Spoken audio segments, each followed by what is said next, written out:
Hello and welcome to Kettle and Bones, where we make really delicious, really healthy food. And you can too.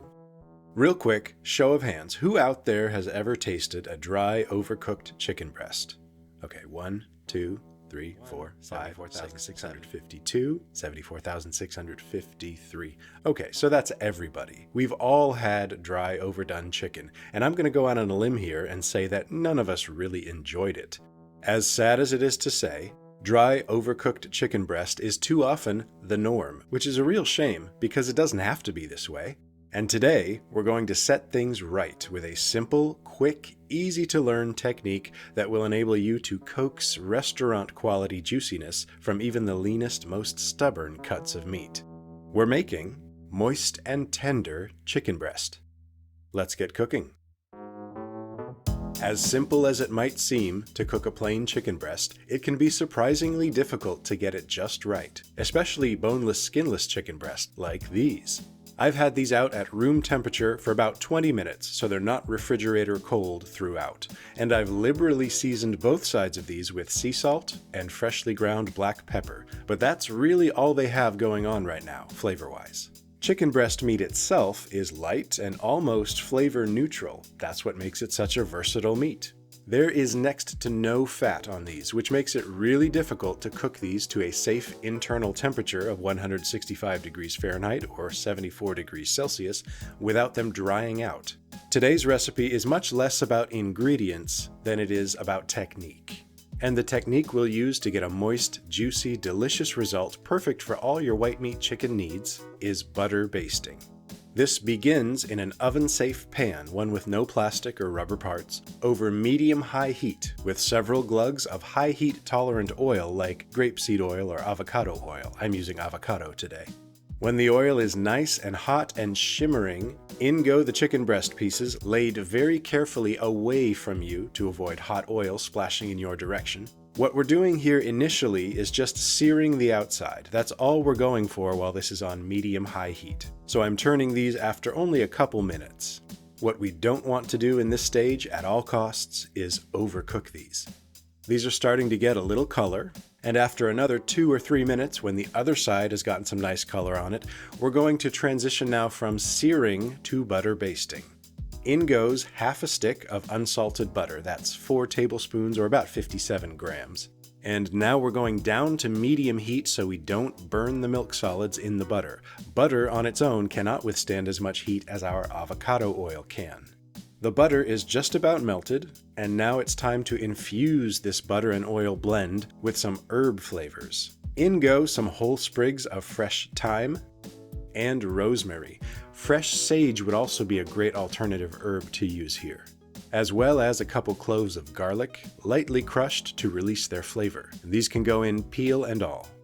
And for just about 3 or 4 more minutes, tilting the pan slightly so we have access to this beautiful pool of flavor-infused basting liquid, we're spooning it over the chicken, keeping it constantly moisturized and just bathing it in these herb and garlic flavors. This is how we can pan-fry an ultra-lean piece of meat without drying it out.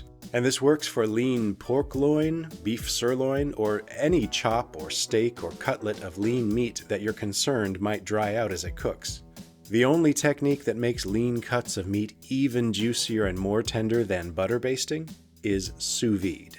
We used the sous vide technique to make incredibly moist and tender pork chops in Series 1, Episode 21. I love sous vide. It's not difficult, it's convenient, it's probably cheaper now than it's ever been to get your hands on a sous vide cooker. Definitely check out our pork chops episode if you'd like to learn more about cooking sous vide. But if today you don't have sous vide cooking gear or you don't have the time, you need that piece of lean meat on the plate within the next 15 to 20 minutes, then butter basting is the way to go. I've been basting away diligently for about 4 minutes now. These look and smell fantastic, but the center feels soft. These are not yet cooked all the way through. I'm going to arrange these butter-soaked herbs right on top so they're still dripping flavor onto the chicken. And now this whole pan goes into a preheated oven at 350 degrees Fahrenheit, about 177 degrees Celsius, for 8 minutes. Maybe slightly longer if your breasts are bigger than mine. What? Oh, grow up. After 8 minutes, the kitchen smells incredible, like a tanker truck full of melted butter jackknifed in a botanical garden. Everybody's okay, but the butter is gone and some of the plants are a little worse for the wear. And here's our chicken. Beautifully browned, especially on the side that was in contact with the pan in the oven. This will be our presentation side. And I don't know about you, but I'm retrieving that butter-soaked garlic to serve as a garnish. This is fantastic stuff. We need to give these about 5 minutes to rest so all those wonderful juices that retreated into the center of the chicken as these cooked now have a chance to redistribute and keep the meat moist. If we did everything right up to this point, but then we cut into these too soon, the juices would run out onto the cutting board and our chicken would be dry. So let these rest for at least 5 minutes. You too, I think we could all use a 5-minute break. After 5 minutes, oh yeah, I can tell these are fully cooked throughout. Let's see how we did. This is as good as a non-sous vide cooked boneless, skinless chicken breast can be. Look at that. You can see the juiciness. Pat yourself on the back for another culinary triumph, or just treat yourself to some chicken. As soon as I sliced into that, I immediately thought of our rich and creamy Caesar salad from Series 1, Episode 14. This would make a perfect chicken Caesar salad.